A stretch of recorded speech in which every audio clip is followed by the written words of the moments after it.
Hello traders, welcome to FreeFX. Today we're going to talk about the S&P 500, obviously as always. Welcome to my video. If you haven't seen my channel, do subscribe and give me some comments if you want to point out anything that I might be getting wrong as well. So anyway, so the last video was actually the interview with trader Tonya Hayes, which I hope you managed to have a listen to. And I've got another interview actually coming up next week. So again, keep an eye on the channel because these interviews are always quite interesting to reveal, aspects of trading that we can sort of all relate to. But the video today is just a technical sort of video really about the S&P 500. So as you can see, there's quite a bit there to confirm my bias, which is that the downtrend continues. And so the downtrend continues, and it started in January. And the parallel channel holds, and what really holds as well, the CCI turn that I sort of pointed out earlier. On the weekly, there's kind of these extremes that we got to. Previously, we've had the March and the August examples, so this latest example just comes in sort of in the same vein as those. And when we go past the zero level, we're into this sort of area, sort of 50s or lower, which has, within the downtrend has sort of meant a sort of peak out of the mean and reverting to below the zero. So that's kind of what we're seeing. So we might push down to these levels, the sort of quite the minus 200, but you've seen almost minus 200 there. And this purple line here, if you don't know my videos, is really relating to the monthly. So the monthly is kind of where we're at with that line. So, and that's indicating something a bit deeper than that. In fact, if we go to the monthly now, you'll be able to see that. So if I just show you on the monthly, you can see how this kind of lines up with the 2016 CCI low, 2020. So it's going further back, and we're sort of dipped to that. But we can return to it. It doesn't mean that it's like a V shape necessarily. In fact, if we look at, again, 2008, we sort of got close to that level, went through it, went through even lower levels. On the monthly CCI for the 2008 financial crisis, October 08, we got to minus 285 on the monthly CCI, which is quite extreme. But that took a while to brew, and obviously there's that to think about as well, how long it takes, etc. But that's the monthly. So going back to the weekly, so the weekly is very good for showing us this downtrend. And again, we are, as I said, 7 weeks to the downside, 7 weeks to the downside each time we had a turn. So we're on to the second week to the downside. We've got another 5 weeks, and that takes us obviously to, there's a current week, then next 2, 3, 4, 5, 6, and 7. It takes us to about this level, which is roughly 3, 3, 4, 6. I had it slightly kind of to the, I think to change that again. So that takes us to here. And we've had actually lots of options at those levels. I sort of mentioned that earlier. About I think it was Monday video that we had options about these levels, 3.3 something, 3.320, and there's a lot of puts, a big change, increase in puts on the open interest, and that's CME data. So I showed that, and I showed you as well that that level coincides with this, roughly speaking. So there's obviously quite a lot of expectation that this might continue to do. I mean, if I'm looking at this chart, it doesn't take a genius to draw this chart. So it's connecting points on the downtrend. So the next, if you take the same time period, 7 weeks down, it takes to these levels. There are other considerations which I'm not party to, but from this kind of visual charting kind of aspect, that's kind of where we end up. Not to say that we end up in a straight line, as you can see here in the previous turn.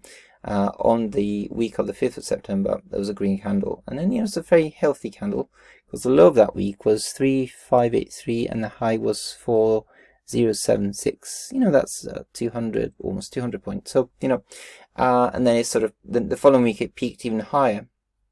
The high there was 4,158 to then end up that week at the low of 3,835. So quite a healthy, about 300 points there, 320. 3. So that's a kind of fair range. So to cope with, you're just kind of short, heavy. So small size is key. I'm still short. I'm short actually around the 3.7 something. So I'm still a bit sort of needing a bit more charge in this to get to break even, and then I can add to my position. So That's kind of maybe bad strategy. I'm sure I can get critiqued on that. So, but anyway, that's kind of where I am. So that's basically what this week is.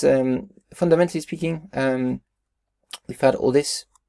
So yeah, we had a lot of things happening this week. We've had obviously the Federal Reserve in the US, and then we've had Bank of England, and we also had the ECB rate decisions. Those two came Wednesday, Thursday. So what they all did was to revise their economic projections, so the interest rate forecast higher for 2023, and so collectively this kind of effort to combat inflation, finally there's a kind of sort of united, not finally, but there's a sort of united front, because the Fed was leading the charge, and now all three central banks, which some, you know, some of the largest central banks obviously are leading the charge. So that's kind of sent a clear message, which is why the FTSE was down, the DAX was down, the S&P and the US indices were down. So looking at this, another thing I was going to say was I mentioned the ADX, which hasn't really changed much. It's still kind of on the low side. So the US markets have closed now. So, but the RSI is what's interesting, because, as I mentioned before, to me the 70 level is really where we're at in terms of when we go higher than 70. It's being kind of where we've had a reprise of the return of the downtrend, really. So if you look at this, for example, back in August, okay, we had this sort of so-called summer rally, move up within the downtrend, and then they started kind of rising high from just around the 70 level, and it picked up again. So we dipped below, and today we are at 74. We're at 74 today. So that means that we've dipped and we started moving higher again.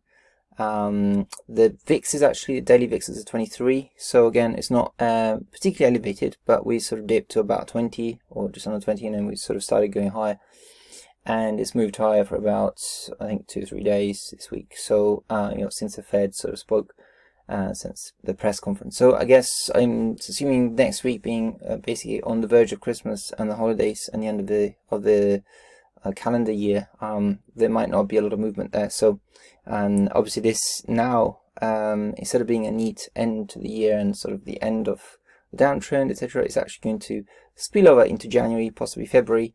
If you take the 7 weeks I talked about before, if next week is week 3, then we end up in the second week of January possibly as week 4, third week of January 5, 6, last week of January, and first week in February, week 7.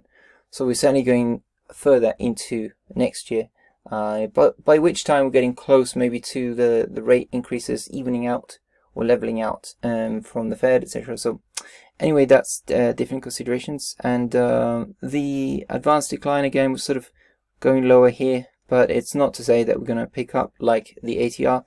In fact, if you look at this period here from the start of the year, really, January onwards, we had a period of low stocks, not really sort of declining as such or advancing, just kind of staying neutral and letting price dictate. But that's just another consideration. So if we went back to and the final thing is that today there was a PMI, which is a bit softer. So the PMI, although it's got I in the title, it's not like the CPI or the PPI. It's really more to do with not inflation per se. It's to do with manufacturing strength. So essentially lower numbers, under 50, signal like a contraction. So it's actually softer, which is bad news. So and that you know, that's not a good sign.